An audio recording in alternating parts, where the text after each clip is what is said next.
Good day, Louisians. This is now week 2, day 1 and day 2. And for this lesson, we're going to differentiate dependent from independent fields, distinguish and discuss data normalization, identify and discuss the first data normal form. So now, what is data normalization? Data normalization is a database design technique that reduces data redundancy. So as you can see, we have here what we call the data redundancy. So pag sinabi nating data redundancy, ito yung we are going to avoid yung mga data or information or what we call the records na nauulit-ulit. Okay, so we're going to avoid data redundancy. And in order for us to do that, we are going to avoid different anomalies, which is the insertion anomaly, update anomaly, and of course, the deletion anomaly. So, pag sinabi nating anomaly, ang Tagalog ng anomaly is anomalya. So, this seems to be a problem. So, we're going to avoid the insertion, update, or what we call modification, and deletion problem. Okay, so yun yung mga i-avoid natin. That's why we are using or we are going to do the data normalization. We are going to discuss it one by one later on. But first, we need to understand first the data normalization through this example. So example, we have here an enrollment form. So pag sa enrollment form, hindi ba't pag nag-enroll kayo sa school is merong ibinibigay na form or paper wherein you're going to fill out that paper by entering your student ID, your name, and of course your contact number. And of course sa college, ilalagay natin doon yung college, kung anong college ka kabilang, and of course your course. Then, nakalagay doon yung inyong subject through the subject code, the subject name, and of course unit ng inyong subject. Then of course the signature of the registrar, and of course the total unit of your subject. So, itong form na to, or this is a piece of paper, itong piece of paper na to, gagawin natin, or we are going to organize or store this information through database.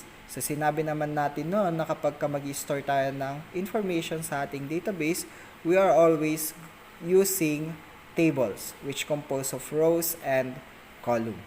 So, that's why, if you're going to convert this form, or this piece of paper into a database, we are expected to come up a result of this one. So as you can see, we have here the first student ID. So we put here, or we have here the field names of first field name, student ID. The student name, we have here the student name. Pero reminder, hindi pa po na-breakdown si student name. And of course, we have the contact number. So contact number, college. Okay, so ang college sa kabilang, course, so anong course niyan? Then we have also the subject code, so ito si subject code. Then the subject description, this is the subject description, and of course the unit. Okay, so that is the unit. Now, so if we come up this flat file database, this is a flat file table. Bakit natin siya sinabing flat file table? Kasi lahat ng mga information na i-store lang sa iisang table. So, wala siyang relation into the other table. So, naka-store lang siya sa iisang table. Kung naka-store, or if we are going to use a flat file table, then we might encounter different anomalies, or we might encounter different problem, which is the insertion anomalies, deletion anomalies, and the modification anomalies. So, kung gagamit tayo ng flat file table or flat file database, ito yung mga problem na may encounter natin. Now, ano nga ba itong mga problem na to at paano nakaka-apekto ito sa ating mga records? So, we are going to discuss first the insertion anomaly. From the word itself, insertion. So, ano nga bang root word ng insertion? Insert. So, from the word insert, mag-enter ba tayo ng information? Of course, yes. So, entering or magkakaroon daw tayo ng problema sa pag-enter ng information kapag gagamit tayo ng flat file database. So let's see. So we have here our field names. So let's say for example, mag-enter tayo ng mga information which is records ng mga estudyante natin na ang bilang nila ay 2,000 students. So let's say for example, 2,000 records ang i-enter natin sa flat file database. Now, nag-enter tayo ng una. So, then, pangalawang information. Question is, bakit biglang nag-iba yung spelling ng botany? Reminder, kapag parehas yung record na itin-type mo ng paulit-ulit, there's a tendency na magkakaroon tayo ng wrong spelling or misspelled na information. Pwede rin naman na magkakaroon tayo ng ibang record ang inilagay natin sa estudyante.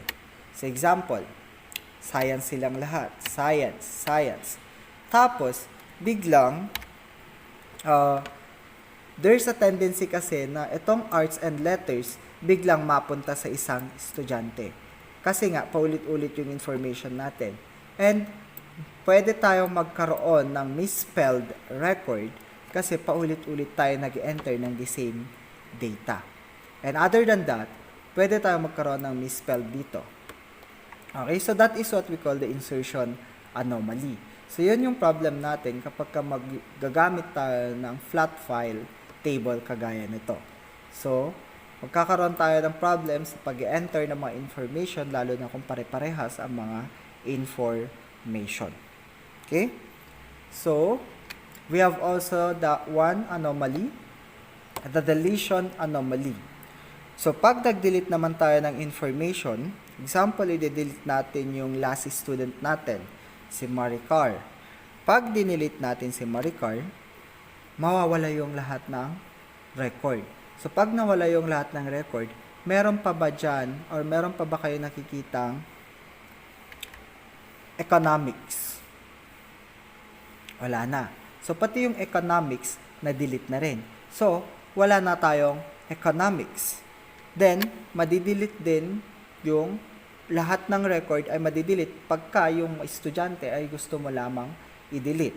So, mawawala na din ang physics. Lahat-lahat. Botany, until such time wala na tayong record. So, that is the deletion anomaly. If your objective is to delete the student name or to delete the student or the record of the student, then, madedelete pati yung course, yung subject description, and of course, the unit. So, wala na tayong record. So, that is the deletion anomaly. The next, we have also the modification anomaly. Paano kung ang nailagay mo dito is arts and letter? Then, we have lahat, or eto na lang, paano kung lahat ng botany ay hindi pala botany, kundi sila po ay physics, at lahat ng physics ay botany? Meron tayong 1,000 na estudyante na physics, at meron tayong 1,000 na estudyante na botany. So, i-modify mo sila isa-isa. Okay, so that is what we call modification anomaly. So, titignan mo silang lahat, i-modify mo silang lahat one by one, and yun, mas mahirap na trabaho. So, modification anomaly. So, that is our problem on the modification anomaly. So, how are we going to avoid this anomaly? So, dyan, or these three anomaly. So, dyan napapasok ang first normalization. So, for the first normalization, we are going to divide the field names or the different field names based on their functions or based on the function or kung paano natin gamitin yung field names. Parang, i-divide natin yung mga information kung saan pare-parehas sila ng function or pare-parehas sila ng tinutukoy. Now, meron tayo dito ang student ID. We have your student ID, student name, and the student contact number. Can we consider these three field names as student information? Of course, yes. So that is student personal information. So that is one table. So one table na po ito. Now, how about the college and the course? Is this a student personal information? No. This is now what we call the course information. Pwede natin siyang pangalanan ng course information. So that is one table. How about the subject and the subject description and of course the unit? So ano nga ba ang tinutukoy ng tatlong field names na to? Ang tinutukoy ba nila ay yung course? Ang tinutukoy ba nila ay estudyante? Of course not. Ang tanging tinutukoy lamang nitong tatlong field names na to is no other than the subject information. That's why we can come up with 3 tables. And that is the student personal information or student information table. We have also the course information table and the subject information table. So pag pinaghiwa-hiwalay natin silang tatlo, then we are going to build a relation into these 3 tables. And ito or this will be the expected result of your table. So tignan natin. We have here the student ID, student name, contact number. Yan lang yung sinabi ko kaninang personal information. Pero bakit tayo nagkaroon ng subject code and the course ID? So, subject code and the course ID na manggagaling, yung subject code manggagaling saan? Sa subject information table. While the course ID ay manggagaling saan? Sa course information table. So, meron na tayong relation dito ngayon. Now, let's go back into our anomaly. So, pag mag-i-insert tayo ng information, insert anomaly or insertion anomaly, pag mag-insert tayo ng information on the course, isang beses lang tayo mag-e-enter. At hindi na natin i-type ulit yan. Okay? Isang beses lang tayo magta-type ng botany, isang beses lang tayo magta-type ng physics, at isang beses lang tayo magta-type ng economics. Why? Kasi, ang kukunin na natin ay yung course ID. So, malalaman na natin ngayon kung anong course ni student using the course ID. So, we have here the 001. Ano ngayon ang course ni Leo? Dito, 001. Ano ngayon ang course ni Leo? Course ito, nagkabaliktad. Course dapat dito, course. Okay, course. And dito naman, college. Okay. Ano ngayon ang course ni Leo? So, nalaman na natin na ang course ni Leo is botany through the student ID. So, ano ang course ni Maricar? From the ID 003. So, ang course ngayon ni Maricar is no other than economics. Okay? So, now, pag nagkaroon naman tayo ng modification, let's say for example, ay si Maricar or lahat pala ng botany or si Leo ay hindi pala botany, isa pala siyang economics. Ang papalitan ba natin ay yung salitang economics? No. Ang papalitan na po natin is no other than the student ID kung saan nandito kay Leo. Papalitan lang natin yung 1 ng 3. So, tapos na ang modification. Paano naman kung i-delete ko ang personal information? So, pag i-delete ko ang information ni Leo, pag na-delete yan, made-delete ba to? Made-delete ba to? Of course, not. Okay? Ang made-delete lang is no other than yung record ni Leo. So, meron pa rin tayong record na botany, physics, and of course, meron pa rin tayong mga subject. Kasi, nag-delete tayo sa ibang table. At yung ibang course at college or ibang information ay nasa ibang table. So, that is the subject code, or that is the first normalization. Okay, first normalization. First, you need to convert the piece of paper or the form into a table. Then next, you're going to divide it you're going to divide or group the field names based on their function. Pag na-group nyo na yung field names, then saka kayo gagawa ng mga relationship. Paano nagkaroon ng relationship? Itong table na to sa personal information. Paano nagkaroon ng relationship si course information kay student personal information? At paano nagkaroon ng relationship si subject information kay personal information? So, the answer for that is through their ID. So, kung mapapansin ninyo, lahat ng table may sari-sariling ID. Si subject, meron siyang sariling ID which is the subject code. At si course naman, meron siyang sariling ID which is the course ID. Through this ID, magkakaroon na tayo ng relationship dito sa personal information kasi kinuha natin yung information. So, pag tinype natin ng isang beses yung information dito sa dalawang table na to, hindi na tayo magmamodify ulit. Gagamitin na lang natin itong mga information na to to the other table. Okay? Gagamitin na lang natin siya sa ibang table. Okay? So, that is the first normalization. So, I hope naintindihan. Thank you for listening. Now, short reminder lang po about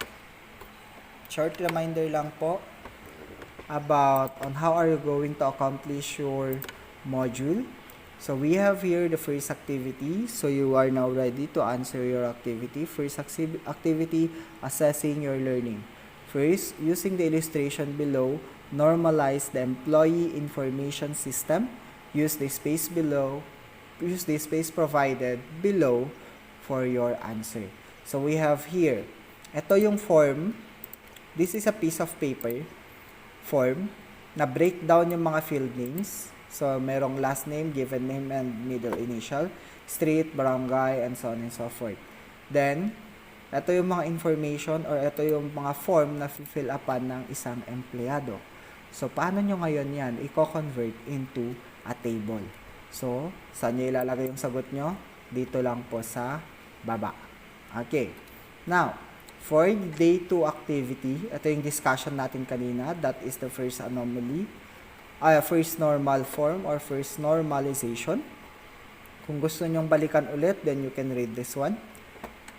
So, for this activity, convert your answer on the first activity on the first day of this week into the first normalization.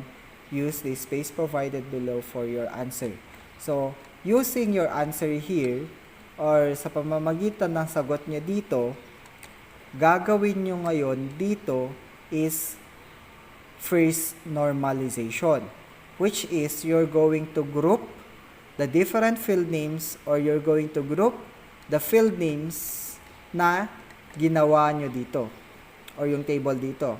I-group nyo ngayon yung mga field names na yan dito based on their functions.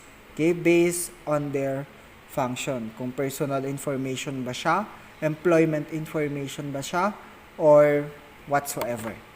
Okay? So, that is the normalization. So, good luck, Louisians. I hope magandang magiging sagot ninyo. And I hope naintindihan. Thank you for listening.